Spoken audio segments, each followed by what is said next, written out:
오늘 이야기가 여러분의 마음에 깊은 울림을 준다면 잠시 시간을 내어 구독과 좋아요를 눌러주세요. 여러분의 작은 손길 하나가 지혜로운 이야기가 더 널리 퍼져나가는 데 큰 힘이 되며 저희가 더 좋은 콘텐츠를 만드는 데에도 큰 격려가 됩니다.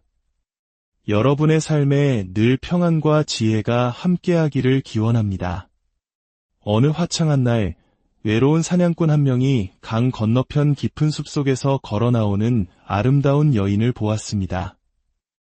그녀는 사냥꾼을 향해 손을 흔들며 감미로운 목소리로 노래를 부르기 시작했습니다. 오, 이리 와요. 외로운 사냥꾼이여. 황혼의 고요함 속으로 어서 이리 와요. 나는 당신이 그리워요. 홀로 있는 당신을 꼭 안아주고 싶어요. 어서 와요. 나의 아늑한 보금자리가 바로 여기 있어요. 당신을 지켜주고 싶을 뿐이에요. 그 매혹적인 노랫소리에 홀린 사냥꾼은 주저없이 옷을 벗어 던지고 차가운 강물로 뛰어들었습니다. 그러나 그가 간신히 강을 건너 반대편 기슭에 다다랐을 때 아름답던 여인은 순식간에 한 마리의 부엉이로 변해버렸습니다. 부엉이는 사냥꾼을 비웃듯 기괴한 소리를 내며 깊은 숲속으로 날아가 버렸습니다. 절망에 빠진 사냥꾼은 추위로부터 몸을 보호하고 옷을 되찾기 위해 강을 다시 건너려 했습니다. 하지만 그의 모든 기력은 이미 쇠진해버린 뒤였습니다. 그는 더 이상 나아갈 힘이 없었고 결국 강 한가운데서 익사하고 말았습니다. 이 이야기는 단순한 옛날 이야기가 아닙니다. 이것은 우리 내면 깊은 곳에 자리한 성장을 거부하는 어떤 위험한 유혹에 대한 강력한 비유입니다. 20세기 중반 저명한 심리학자 마리-루이즈 폰 프란츠는 한 가지 우려스러운 사회적 현상을 발견했습니다.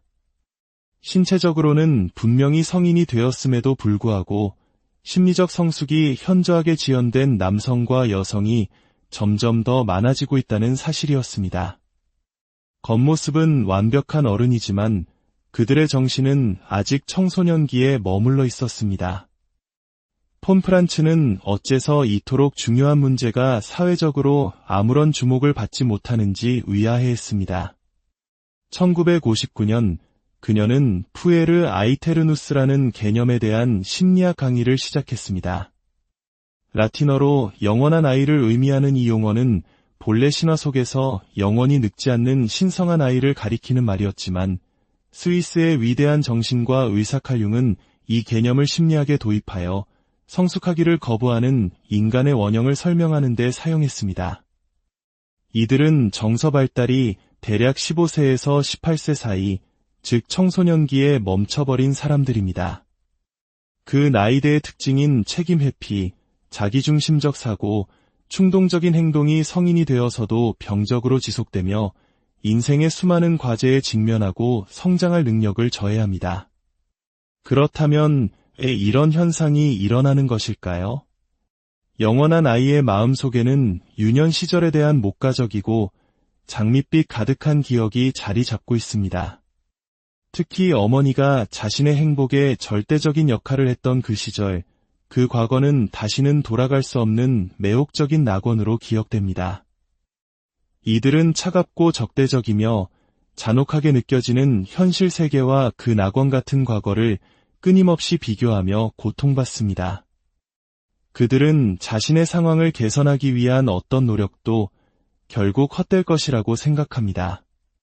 세상은 끊임없이 희생과 용기를 요구하지만 그럴수록 현실은 감당할 수 없는 불만과 슬픔, 좌절감, 두려움의 원천이 될 뿐입니다. 결국 이 감정들은 그들을 다시금 익숙하고 편안했던 과거의 기억 속으로 후퇴하게 만들고 아이 같은 어른으로 남게 만듭니다.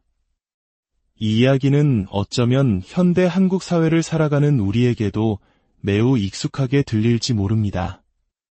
우리는 경제적으로나 정신적으로 부모에게 완전히 의존하여 살아가는 성인들을 캥거루족이라고 부릅니다. 치솟는 집값, 치열한 취업 경쟁과 같은 사회 구조적인 문제도 분명 큰 원인이지만 그 이면에는 성인으로서의 책임을 회피하고 어린 시절의 안락함에 머무르려는 심리적 경향, 즉 피터팬 증후군이 자리 잡고 있습니다. 칼 융의 주장에 따르면 이러한 현상의 중심에는 부모, 특히 어머니와 아버지의 역할이 있습니다. 과거 전통적인 가정에서 어머니는 자녀에게 위안을 주고 공감하며 정서적으로 가까운 역할을 주로 담당했습니다. 이로 인해 자녀는 어머니와 강한 정서적 유대, 즉 어머니 콤플렉스를 형성하게 됩니다. 반면 아버지의 주된 역할은 자녀가 어머니와의 정서적 유대를 건강하게 끊고 독립적인 개체로서 세상에 나아갈 수 있도록 돕는 것이었습니다. 아버지는 자녀에게 세상에는 싸워서 쟁취할 만한 가치 있는 것들이 있다는 것을 보여주고 역경에 대처하는 법, 목표를 설정하는 법, 자제력을 발휘하는 법을 가르치는 정신적 멘토가 되어야 했습니다. 하지만 만약 아버지가 부재하거나 있어도 정서적으로 무관심하고 무기력하다면 어떻게 될까요? 융에 따르면 아버지의 부재는 어머니에게 두 가지 방식으로 영향을 미칩니다. 첫째, 어머니는 아버지의 빈자리를 메우기 위해 더욱 권위적이고 통제적인 양육 방식을 취하게 됩니다. 둘째, 남편에게서 채우지 못한 정서적 허기를 아들을 통해 보상받으려 합니다. 이러한 상황은 집어삼키는 어머니를 만들어냅니다. 그녀는 자녀의 삶 모든 측면에 과도하게 개입하는 과잉보호적인 어머니입니다. 최고의 의도를 가졌음에도 불구하고 그녀는 무의식적으로 아들이 계속해서 자신에게 의존하도록 조종하게 됩니다. 아들은 어머니라는 안전한 보호막 안에서 현실의 두려움과 책임을 회피하고 어머니는 아들을 통해 자신의 존재 가치를 확인하는 일종의 비밀스러운 공모관계가 형성되는 것입니다. 결국 어머니에게서 벗어나지 못한 아들은 성인이 되어서도 독립적인 삶을 개척하기보다는 자신의 어머니를 대체할 또 다른 여성을 찾아 헤매거나 중독과 같은 다른 위안거리에 빠져들게 됩니다. 이것이 바로 이야기 속 사냥꾼의 비극입니다. 강 건너편 여인의 매혹적인 노래는 고통스러운 현실로부터의 탈출과 어머니 품 같은 안락함을 약속합니다. 하지만 그 멜로디는 사실 완벽했던 어린 시절로 돌아가고 싶다는 환상에 기반한 치명적인 덫입니다. 그 환상은 남자를 무기력의 고통 속에 마비시키고 결국 현실이라는 차가운 강물에 삼켜지게 만듭니다. 1983년 심리학자 된 카일리는 이러한 현상을 우리에게 더욱 친숙한 용어인 피터팬 증후군으로 명명했습니다. 여러분 모두 제임스 베리의 동화 피터팬이나 디즈니 영화를 한 번쯤은 보셨을 겁니다. 피터팬은 웬디와 동생들을 아이들이 절대로 늙지 않는 네버랜드로 초대합니다. 이야기 속에서 피터팬의 숙적인 후크 선장은 사실 이 증후군을 이해하는데 매우 중요한 역할을 합니다. 그의 가장 큰 두려움은 자신의 한쪽 손을 먹어치운 악어입니다. 그 악어는 시계를 삼켰기 때문에 후크 선장은 언제나 째깍거리는 소리를 통해 자신을 삼키려는 포식자가 가까이 있음을 압니다. 그는 필사적으로 저항하지만 결국 악어에게 잡아먹힐 운명이라는 것을 무의식적으로 알고 있습니다.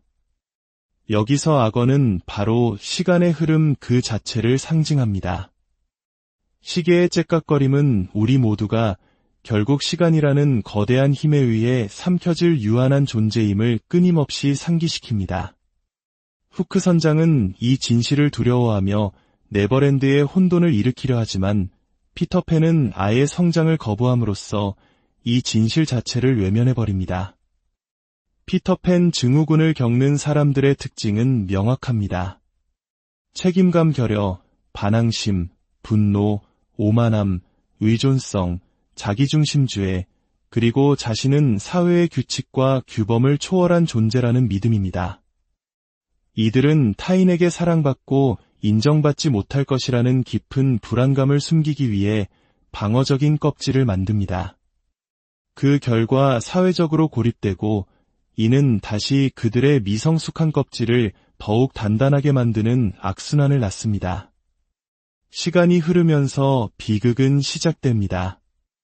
수년간 쌓아 올린 심리적 껍질이 현실 앞에서 더 이상 통하지 않는 순간이 찾아옵니다. 핑계와 변명, 눈물은 더 이상 아무 소용이 없습니다. 최선의 경우 이들은 심리적 도움을 통해 서서히 껍질을 깨고 나와 성숙의 길로 나아갑니다. 하지만 불행히도 대부분의 경우는 다릅니다. 불안 발작이나 우울증과 함께 껍질이 서서히 고통스럽게 무너져 내리거나 혹은 어느 날 갑자기 산산조각 나버립니다. 그들이 마주하는 것은 망가진 건강, 견딜 수 없는 직장 생활, 불만족스러운 인간관계, 혹은 아무것도 남지 않은 텅 빈 삶입니다.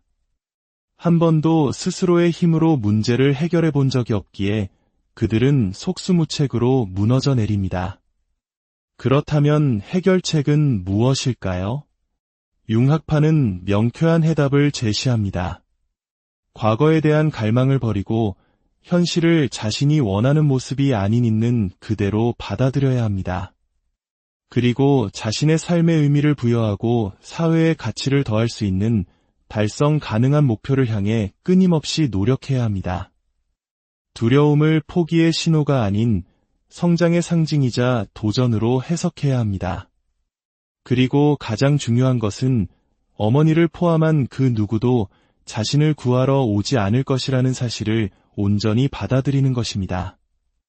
바로 그 고독의 수용이 우리를 위험 앞에서 굳건히 서게 하고 진정한 자율성을 추구하게 만듭니다. 우리는 자기 운명의 주인이라는 자각을 해야 합니다. 물론 우울증 환자에게 기운내라고 말하는 것이 무의미하듯 영원한 아이에게 무작정 어른이 되어라고 충고하는 것은 아무런 도움이 되지 않습니다. 진정한 변화는 강요가 아닌 내면의 동기에서 시작되어야 합니다. 마리-루이즈 폰 프란츠는 이렇게 조언합니다. 그 사람이 자연스럽게 흥미를 느끼고 마음이 끌리는 일이 무엇인지 관찰하고 그곳에 노력을 쏟도록 격려하는 것이 더 현명한 방법이라고 말입니다. 하지만 기억해야 할 것이 있습니다. 아무리 창의적이고 즐거운 일이라 할지라도 그 안에는 반드시 권태롭고 지루하며 불편한 순간이 존재합니다.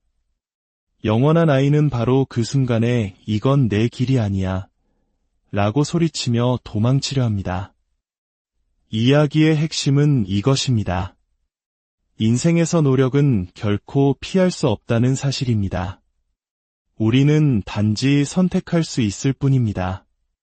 그 노력을 가치 있고 의미 있는 길을 나아가는 데 사용할 것인지 아니면 저 이야기 속 사냥꾼처럼 부엉이의 달콤한 노래에 속아 결국 차갑고 냉정한 현실의 강물에 삼켜질 것인지